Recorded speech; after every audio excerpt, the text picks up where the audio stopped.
அனைவருக்கும் வணக்கம்.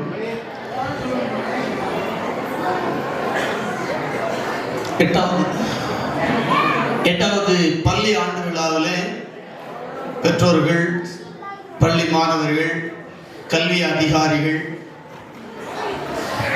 ஏனைய அரசியல் பிரமுகர்கள், நன்கொடையாளர்கள், சக நண்பர்கள் அனைவருக்கும் வாழ்த்துதலை தெரிவித்துக் கொண்டு இரண்டே காரியங்கள். பெற்றோர்கள் அறிந்து கொள்ள வேண்டியது, ஆசிரியர்களுக்கு பெற்றோர்கள் நான் ஒரு குழந்தையை பெற்றிருக்கிறேன் என்று சொன்னால் என் குழந்தை எனக்கு மாத்திரமே குழந்தை. ஆனால் ஆசிரியர் மாத்திரமே தன் பிள்ளையும் குழந்தை என்று சொல்லுவார்கள், மாணவ செல்வங்களையும் என் பிள்ளை என்று சொல்வார்கள். ஆகவே பெற்றோர்கள் ஆசிரியர்களை நம்பி, அதுவும் தமிழ் வழி கல்வி ஆசிரியர்களை நம்பி நிச்சயமாக சிறு குழந்தையாக இருக்கிற பொழுது பள்ளிக்கு அனுப்பலாம். தமிழ் வழி படிக்கிறவர்கள், எடுத்துக்காட்டாக எனக்கு 3 பிள்ளைகள், 3 பிள்ளைகளும் தமிழ் வழி கல்வி படித்தவர்கள். ஒரு பள்ளியில் அல்ல, 12வது வகுப்பு படிக்கும் போது 5 பள்ளிகளுக்கு மாறி மாறி சென்று படித்தவர்கள். அப்படி இருந்தும் எனது மூத்த மகன் அமிட் யூனிவர்சிட்டியிலே படிக்கிறார்கள். 3வது வருடத்திலே காலேஜ் செக்ரட்டரியா இருக்கிறார்கள். எதற்கு சொல்லுகிறேன் என்று சொன்னால், தமிழ் வழி கல்வி கல்வியை மாத்திரமல்ல, நிர்வாக திறமையும் கற்றுக் கொடுக்கிறது. எனது 2வது மகள் இன்னொரு யூனிவர்சிட்டியில படிக்கிறார்கள். அவர்கள் அவர்களுடைய டிபார்ட்மெண்ட்டில் 2 வருடமும் அவர்கள் அந்த டிபார்ட்மெண்ட்டுக்கு இருக்கிறார்கள் பொறுப்பு. ஆக தமிழ் வழி கல்வி என்பது சாதாரணமாக நீங்க ஆங்கில வழி கல்வியிலே படிக்கிற பொழுது, அங்கே நீங்கள் கல்விக்கு அனுப்புகிற பொழுது அங்கே இருக்கிற ஆசிரியர்களை நீங்கள் பார்த்தால், நம்ம உள்ள போனோடனே உங்களுக்கு இங்கிலீஷ் தெரியுமான்னு கேட்போம். அடுத்தால எந்த ஆங்கில வழி கல்வி ஆசிரியர்களும் ஏன் பிள்ளைன்னு சொல்றது இல்லை. நீங்க அதை புரிஞ்சுக்கணும் பெற்றோர்கள். அந்த பிள்ளை, இந்த பிள்ளை.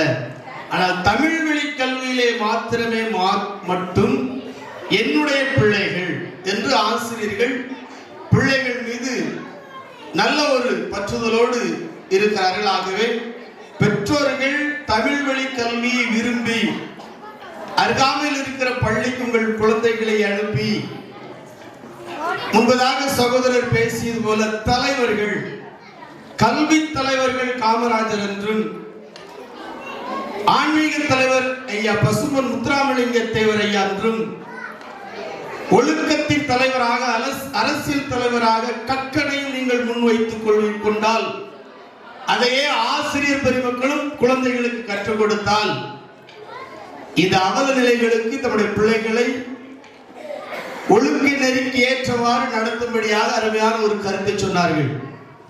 நீங்கள் கற்றுக்கொடும் எல்லா பிள்ளைகளுக்கும் ஆன்மீகம் அவசியம்.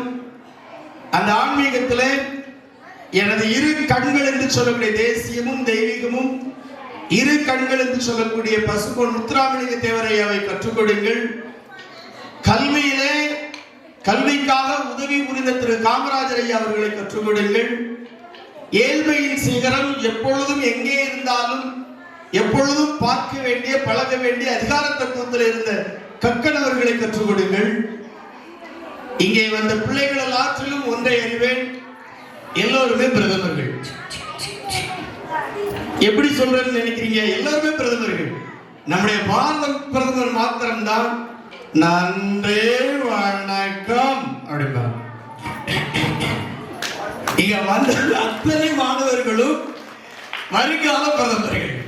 இந்த பிள்ளைகள் மாத்திரமே தான் நன்றி வணக்கம் அப்படி அதே டோன்ல சொன்னாங்க. நானும் அதே கட்சியை சார்ந்தவர். அதை சொல்வதற்கு இவ்வளவு சுத்தி. ஆகவே ஆசிரியர்களை நம்பி எனது பிள்ளைகள் என்று விரும்புகிற ஒரே ஒரு உத்தியோகம் என்று சொன்னால் ஆசிரியர் மாத்திரமே. அத்தனை பிள்ளைகளும் எனது பிள்ளைகள் என்று விரும்புகிறார்கள். மாணவ செல்வங்களும் நன்றாக செய்தீர்கள். அருமையான இங்க ஒரு பொண்ணு தொகுத்து விளங்குன அந்த பொண்ணை இங்க கொஞ்சம் வர சொல்லுங்க. எனது சார்பாக அந்த பொண்ணுக்கு சில ஒரு பரிசு உண்டு.